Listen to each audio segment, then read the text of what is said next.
Dans cet épisode, je vous propose de découvrir le pouvoir des relations et pourquoi Jean-Paul Sartre était complètement à côté de la plaque.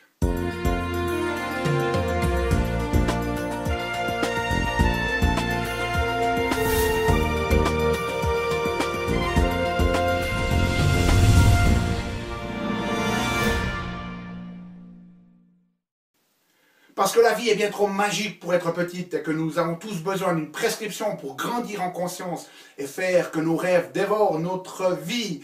Bienvenue, je suis le Dr Yannick Pauly, bienvenue à un nouvel épisode d'une grande vie et comme toujours dans ces épisodes, je vous propose de découvrir des stratégies pour grandir en conscience, qu'elles soient physiques, qu'elles soient émotionnelles, qu'elles soient psychologiques ou qu'elles soient spirituelles, parce que c'est cette conscience qui est au cœur de notre évolution humaine et d'une vie pleinement vécue. Alors aujourd'hui, j'aimerais vous présenter le pouvoir salutogène des relations humaines. Sartre disait l'enfer c'est les autres. Eh bien, dans notre contexte à nous, je ne vais pas entrer dans les détails littéraires et philosophiques, mais dans notre contexte à nous, il avait tout faux. Il était complètement à côté de la plaque. Alors, pourquoi est-ce que ces relations, elles sont extrêmement puissantes pour nous? Eh bien, elles vont nous influencer à différents niveaux.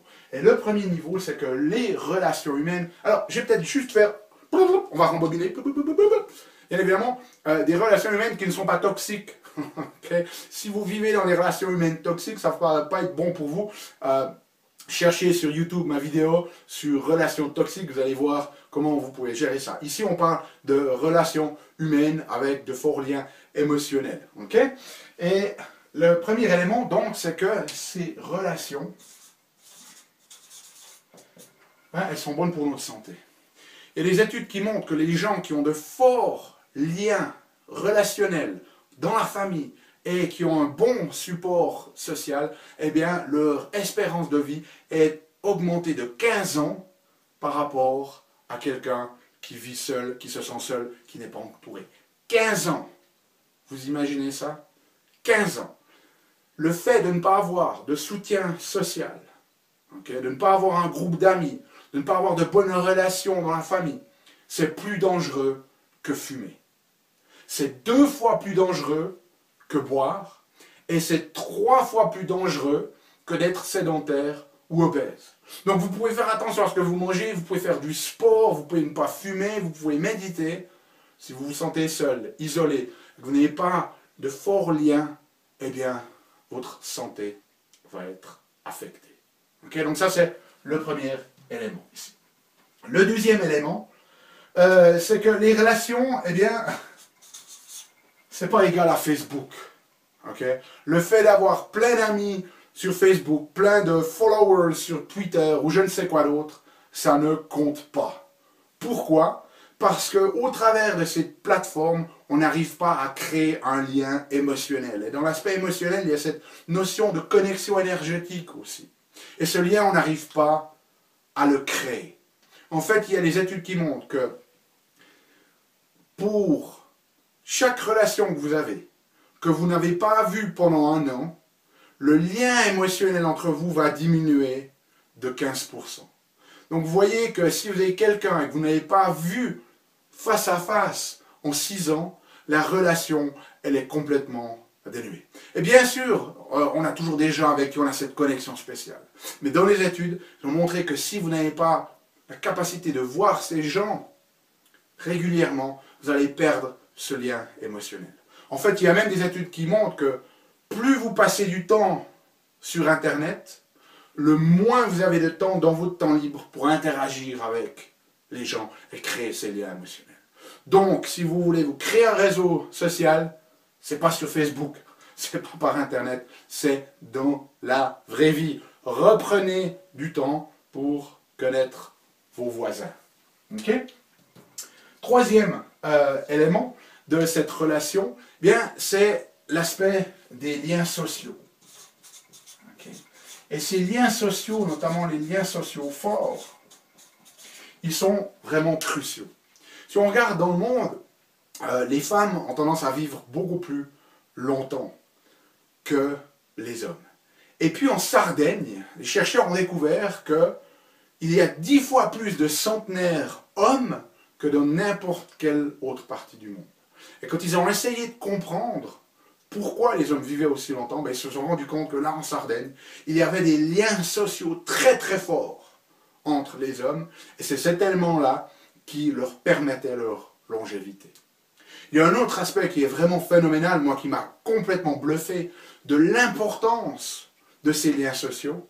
Mais c'est des études qui ont été faites sur la région de Loma Linda, aux États-Unis. Et Loma Linda, ils ont un groupe d'adventistes qui est une religion aux États-Unis.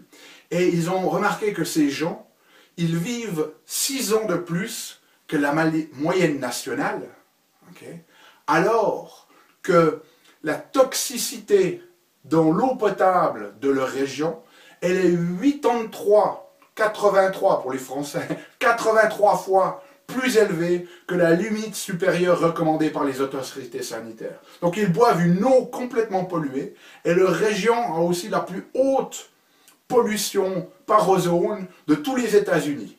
Donc ils sont soumis à une toxicité majeure, et pourtant ils vivent 6 ans plus longtemps que les autres. Pourquoi? Parce qu'ils ont ces liens sociaux. Et on sait au travers de différentes études que, en fait, les gens qui sont religieux, qui vont à l'église, ou dans une mosquée, ou quoi que ce soit, hein, un lieu de rencontre pour leur religion, eh bien, ces gens-là, ils vivent plus longtemps. Et ce n'est pas la religion qui, en fait, leur donne une espérance de vie plus longue, c'est les liens sociaux qui sont constitués au travers de cette expérience. Donc, très, très important ici. Et puis, les relations, eh bien, si tous ces aspects un peu soft, comme on dit en anglais, ne vous intéressent pas, que vous êtes dans la performance et la productivité, ben, j'ai quelque chose pour vous aussi. C'est que ces relations, elles vous donnent de l'impact. Elles vous donnent de l'impact. Okay? Il y a des études très très intéressantes, notamment au niveau scientifique. Vous savez, des fois, il y a des chercheurs qui travaillent dans différentes universités et ils joignent leur collaboration pour écrire des papiers scientifiques. Eh bien, il y a des études qui montrent que plus les chercheurs sont distancés les uns des autres, qui travaillent sur un même projet, moins leurs publications vont avoir un impact scientifique.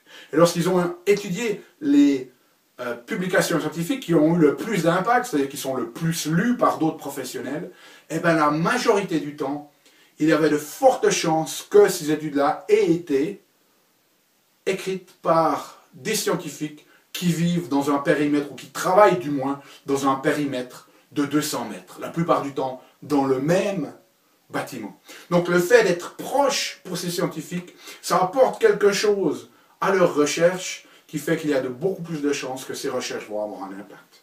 Ils ont aussi fait une étude très intéressante dans une banque où, au lieu que les gens sortent manger chacun un petit peu de leur côté en fonction de quand ils pouvaient, eh bien ils ont fait des pauses coordonnées pour que les employés puissent finalement sortir, avoir leur pause tous en même temps et interagir beaucoup plus. Et ce qu'ils ont remarqué, c'est qu'il y a eu une augmentation de 20% de la performance des équipes, c'est-à-dire quand ils formaient des équipes, eh bien ces équipes fonctionnaient beaucoup mieux, 20%. Il y a une augmentation de 10% de la satisfaction des employés. Et puis pour ceux qui recherchent vraiment la performance, eh bien, ils ont marqué que la performance générale de cette banque a augmenté de 8%. Et pour cette banque en particulier, c'était l'équivalent de revenus augmentés de 15 millions. Donc on voit à quel point ici, cet aspect social n'est pas seulement bon juste pour notre santé, okay, mais peut nous permettre d'avoir un meilleur impact, une meilleure contribution dans la vie, et c'est ce qu'on recherche. Alors maintenant, il y a une question que je vais vous proposer, qui va vous donner une idée de savoir jusqu'à quel point vous êtes finalement bien entouré. Et c'est une question qui ressort d'une étude qui s'appelle l'étude Grant.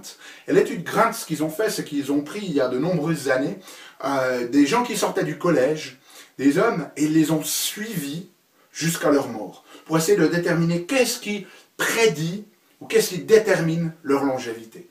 Et ils ont découvert qu'il y avait une question qui déterminait qui prédisait qui allait être toujours en vie à l'âge de 80 ans, non seulement en vie, mais en vie et en bonne santé. Et cette question, c'était, vous êtes prêts?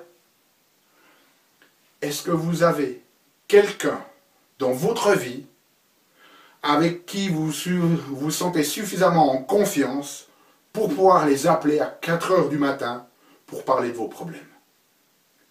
Avez-vous quelqu'un dans votre vie avec qui vous vous sentez suffisamment en confiance pour pouvoir les appeler à 4 heures du matin, n'importe quand, pour pouvoir parler de vos problèmes? Cette question-là, les gens qui répondaient oui, ça prédisait le fait qu'ils sont encore en vie à 80 ans et en bonne santé. Ceux qui répondaient non avaient un taux beaucoup plus élevé de ne jamais arriver à 80 ans ou d'arriver à 80 ans en mauvaise santé. Donc on voit le pouvoir d'une question et le pouvoir de ces relations, de ces liens sociaux. Alors désolé Sartre, okay, dans notre concept, les autres, c'est pas l'enfer, à moins bien évidemment que vous soyez dans des relations toxiques. Alors si vous êtes dans des relations toxiques, laissez-les aller et créez des relations autour de vous, dans votre famille, dans votre entourage, qui vous permettent d'avoir ces bénéfices. De nouveau, ne restez pas là juste oui, docteur Pauly, appliquez, prenez une de ces stratégies, laissez-moi savoir comment ça va pour vous. Et nous on se retrouve bientôt pour un nouvel épisode. D'ici là, émerveillez-vous, aimez la vie et contribuez chaque jour un petit peu plus.